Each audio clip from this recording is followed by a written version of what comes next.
చెప్తూ నేను మనోహర్ గారిని మరొకసారి వేడుకుంటున్నాను. నేను అడిగే సమాచారాన్ని ఇప్పించమని చెప్పని, ఆదేశించమని చెప్పని, అలాగే సామాన్య ప్రజలకు కూడా నేను చెప్పుకునేది, ఇది దుష్ప్రచారాలు నమ్మబాకండి, నిజం నిలకడ మీద తేలుతుంది. నేనైతే ఏ పాపం ఒడిగట్టలేదు, నా భార్య ఇందులో ఏ పాపం తెలీదు.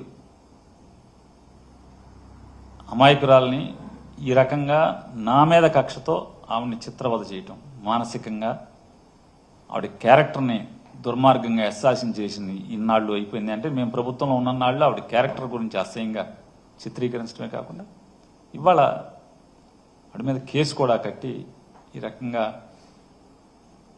అప్రదిష్ట పాలు చేయటం.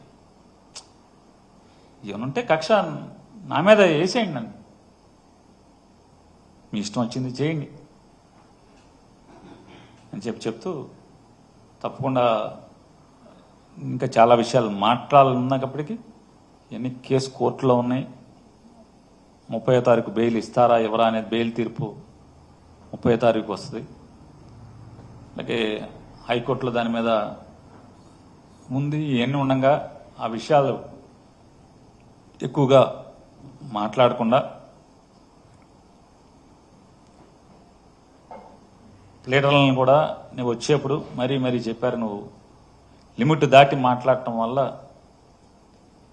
నీకేం నువ్వేలే అన్ని రకాలుగా నువ్వు సిద్ధం అంటున్నావు. కానీ నిన్ను నమ్ముకుని 30 ఏళ్లగా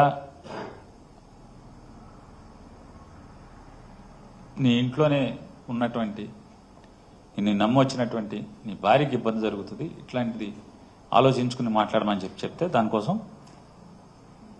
కోర్టుకి ఇబ్బంది లేకుండా, కోర్టులు ప్రెజుడిస్ అవ్వకుండా సాధ్యమైనంత వరకు నేను నా బాధని లేతే వాస్తవాలని వెల్లడించే ప్రయత్నం చేశాను.